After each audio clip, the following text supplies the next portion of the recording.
You ever get invited to a wedding just to be embarrassed on purpose? Yeah, that was me, my own sister's wedding. But what she didn't know was that I'd already planned something she'd never forget. By the end of that night, everyone who once pitied me pitied her instead. My name's Claire. I'm 27 and I've never been close to my sister, Emily. Not really. She's always been the golden child, the one my parents bragged about to relatives, to neighbors, to anyone who would listen. Perfect grades in school, then a perfect job right out of college, and now a perfect fiancé with a perfect family background.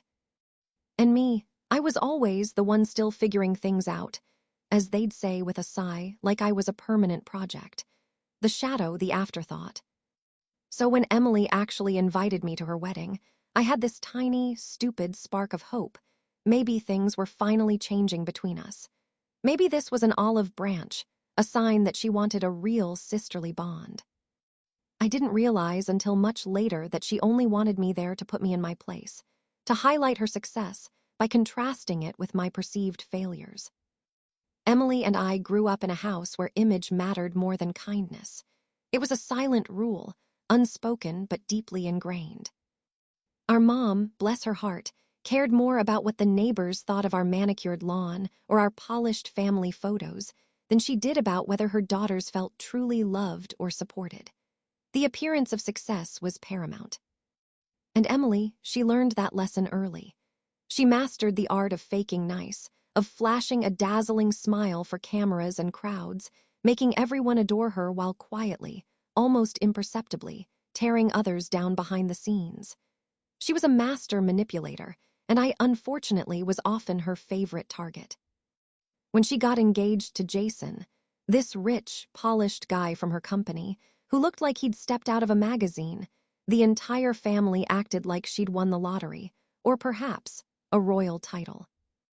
There were endless celebratory dinners, professional photo shoots that stretched over entire weekends, and a huge, extravagant engagement party that I, her only sister, wasn't even invited to.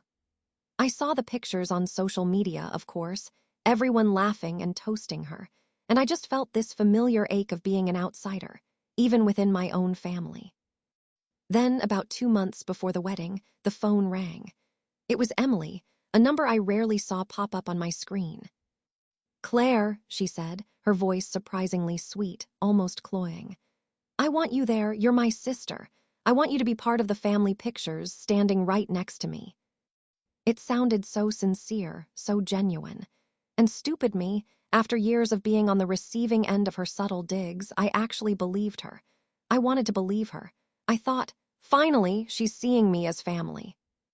I spent 2 whole weeks meticulously saving up every extra dollar, every spare cent, just to afford a decent dress. Something elegant, classic, but not so flashy that it would steal any attention from the bride. Heaven forbid.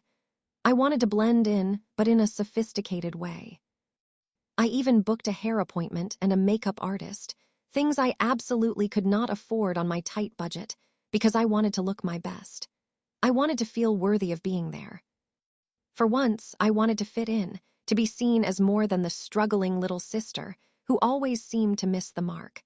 I wanted to feel like I belonged. When I arrived at the venue, a massive, sprawling vineyard just outside the city, the kind of place you only see in movies, Emily greeted me with a smile. It was perfect, bright, a dazzling white, but it didn't reach her eyes. Her eyes, those were cold, assessing, like she was evaluating my outfit, my hair, my very presence. "You made it," she said, in a tone that suggested genuine surprise, as if she hadn't actually expected me to show up. She looked me up and down, a slow, deliberate sweep from my shoes to my hair, then leaned in conspiratorially, her voice dropping to a low whisper. "Try not to draw too much attention, okay? Today, about me, remember." That should have been my first blaring warning sign, a siren screaming in my head. But I just swallowed hard and nodded, still clinging to that fragile hope that maybe, just maybe, I was misreading her. Maybe it was just pre-wedding jitters. The ceremony itself was fine, filled with fake laughter from distant relatives, an excessive display of expensive flowers, and the usual overly dramatic vows. I sat through it, trying to look engaged, trying to be a good sister, even as a knot of unease tightened in my stomach. It was at the reception, when everyone moved indoors, where things truly started to get ugly, where Emily's true intentions began to unravel. The seating chart was printed on a massive, ornate gold board at the entrance to the ballroom. Guests clustered around it, finding their names, their tables. I scanned for my name, a feeling of dread already washing over me. Family tables were usually near the stage, near the bridal party. And there it was, Claire. My name right at the very last table, tucked away almost out of sight, right next to the kitchen door. The constant clatter of dishes, the bustling of servers, that was my designated spot. Every other family member, every distant cousin, every third-removed aunt, they all sat near the stage, close to the spotlight. I was practically in the service hallway. When I politely asked one of the wedding planners, a kind-looking woman who seemed a bit flustered, she checked her clipboard, then looked at me with an apologetic expression. "Oh, I'm so sorry, miss. The bride specifically placed you there. She said it was for accessibility." Accessibility, as if I needed a handicap ramp to get to my seat. My throat tightened instantly, a cold, hard lump forming. It wasn't just a mistake, a random placement.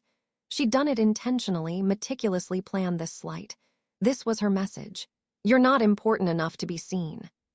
Still, I told myself, I wouldn't give her the satisfaction of seeing me upset. I'd stay calm. I'd be the bigger person.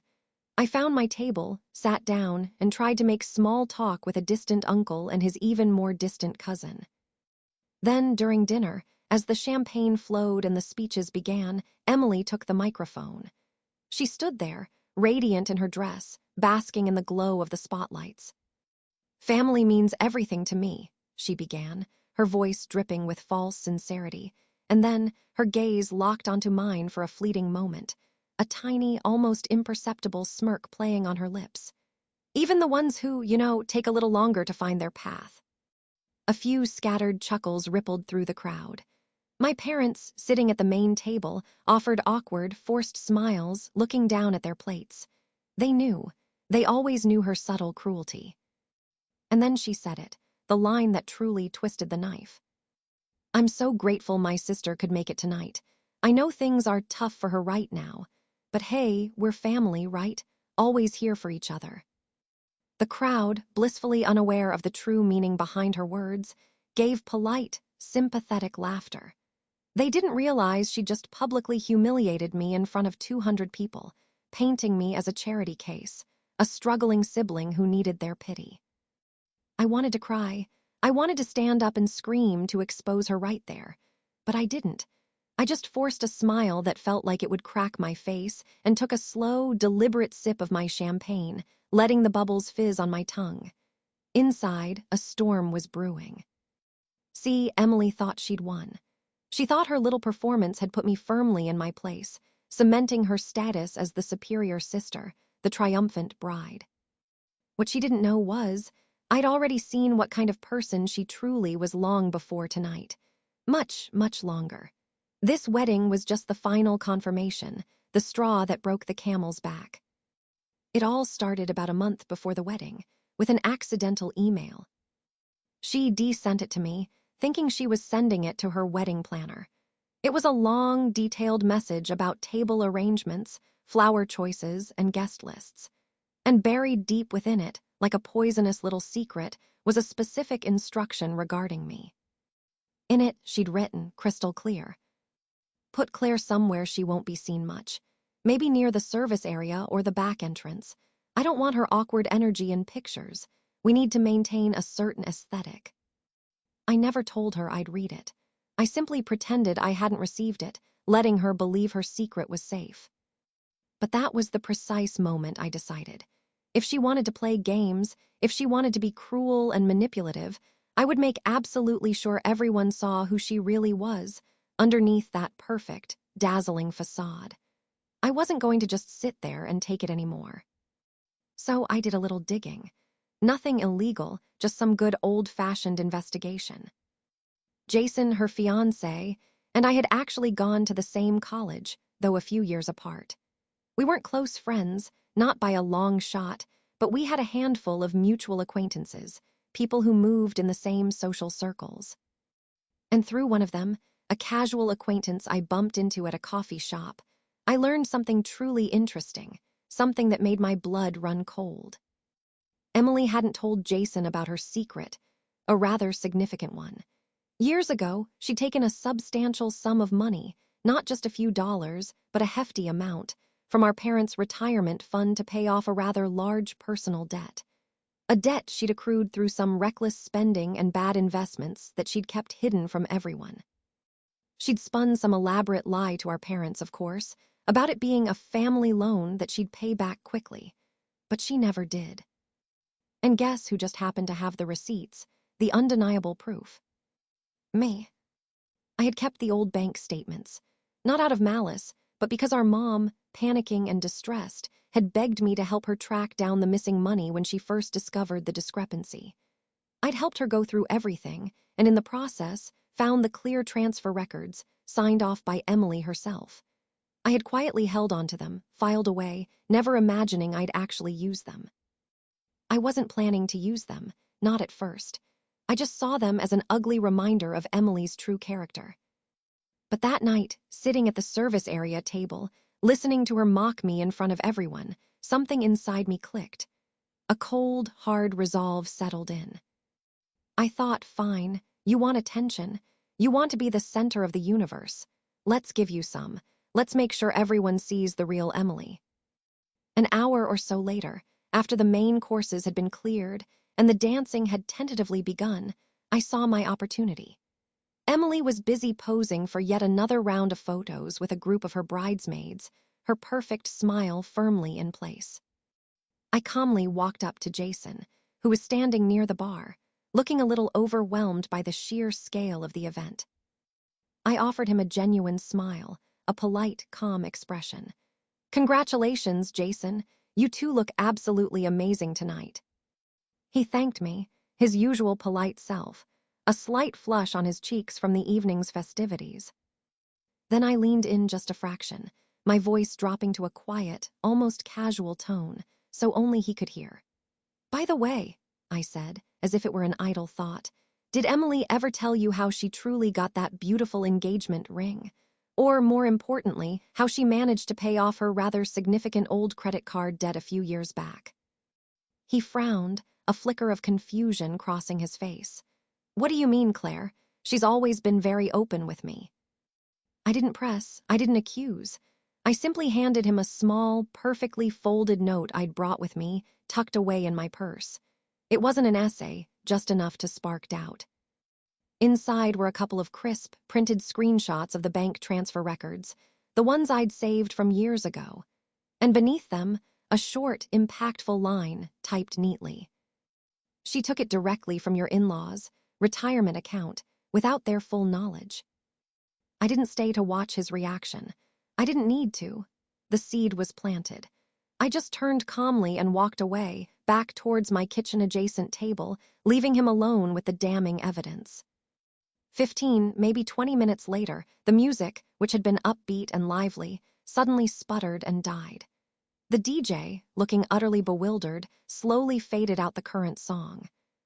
Jason stood on the stage, where moments before the newlyweds had been cutting their cake. His face was pale, almost ashen, his usual confident demeanor completely gone. His eyes scanned the crowd, a raw, hurt look in them. He called for Emily, his voice tight, strained, amplified through the microphone. At first, everyone thought it was another toast, perhaps a surprise speech from the groom. A few people clapped expectantly. But then his voice cracked, cutting through the murmuring crowd like a knife. "Emily," he said, his gaze fixed on her, where she stood frozen near the dance floor. "How about you tell everyone here tonight where that $18,000 actually went? The money from your parents' retirement fund." The entire crowd went utterly, completely silent. You could feel the air being sucked out of the room. A collective gasp, then nothing. Emily froze, a deer in headlights. Her perfect smile vanished, replaced by a mask of pure terror.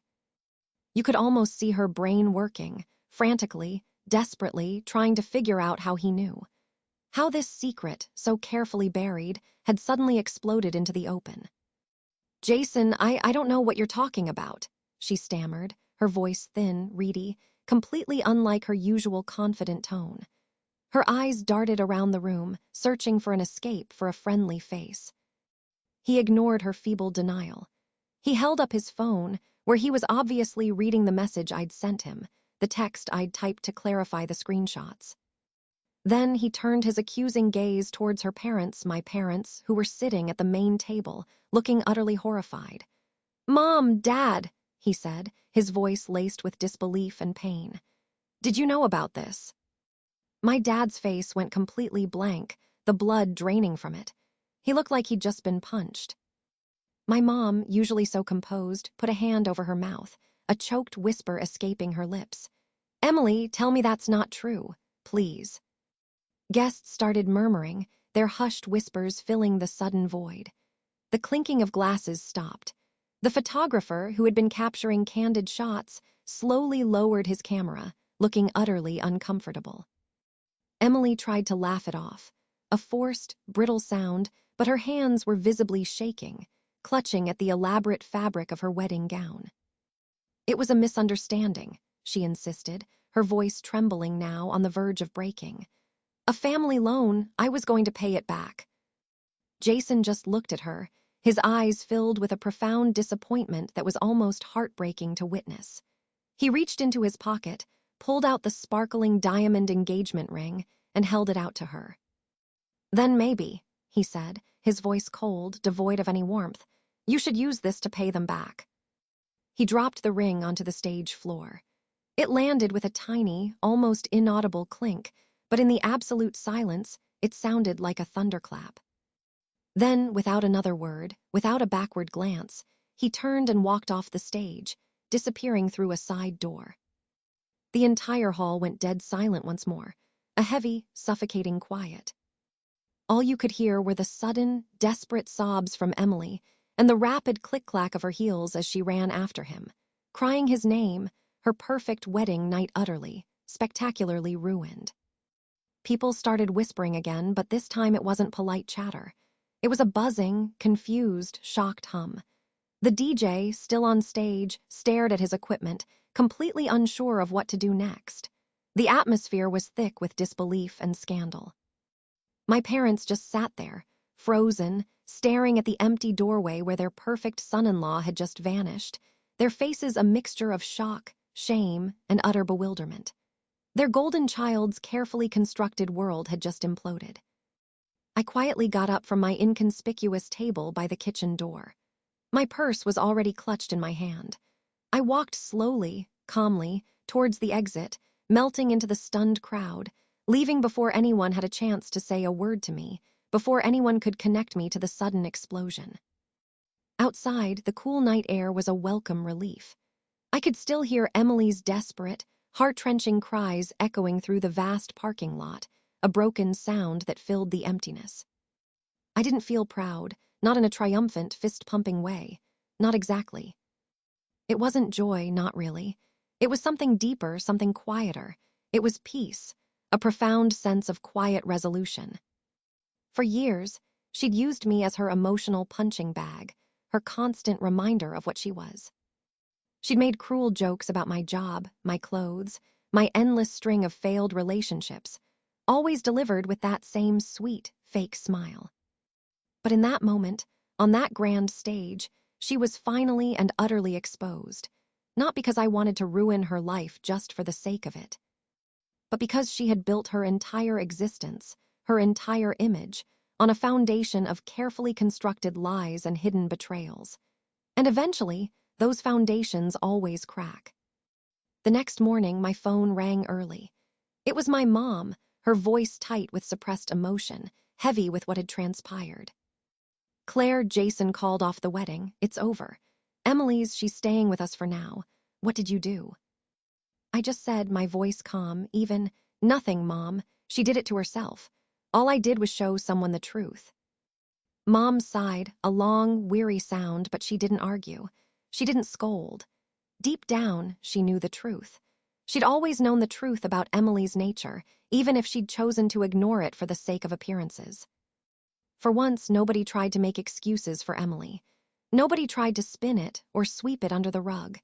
The truth was out, undeniable, witnessed by everyone. A few days later, photos and even short videos from the wedding started circulating online. Not the happy, staged ones of the perfect couple, but the raw, chaotic ones where Jason was walking off stage, the shock on Emily's face, the stunned silence of the crowd. Someone had filmed the entire dramatic scene on their phone. It got shared around our small town's Facebook groups, then wider, quickly becoming the local scandal. Emily, mortified and exposed, deleted all her social media accounts a week later, retreating from the public eye that she so desperately craved. I heard through the grapevine that she tried desperately to get Jason back, pleading with him, sending him endless messages. But he refused to talk to her, blocked her number, and reportedly moved out of the city altogether to start fresh.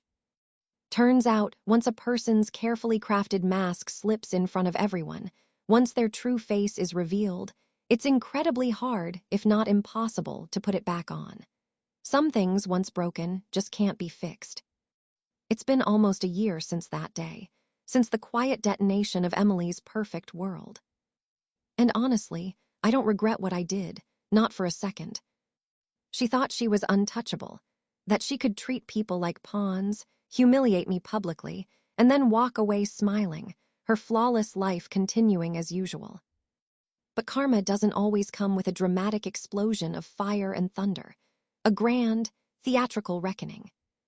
Sometimes it just shows up quietly, through the actions of the people you least expect, in the most unassuming of ways. Sometimes it just presents the truth. I didn't need to scream or make a scene. I didn't need to start a fight or physically confront her. I just needed to let the truth, the cold, hard facts of her own making, speak for itself. And when it did, it spoke volumes. Now, when people see me at family gatherings, or even just around town, they look at me differently. Their eyes hold a new understanding. Not as the failure or the struggling sister, but as the one who never had to lie, never had to cheat to look good, to feel worthy. I'm just Claire, and that's enough. And Emily, well, she's still figuring things out. She's living with our parents, reportedly struggling to find a job, her reputation in tatters. Maybe someday she'll learn what real success looks like. The kind built on honesty and integrity, not on deceit and appearances. But I highly doubt she'll ever get another wedding invitation that big again. Watch the next story. It's even colder than this one.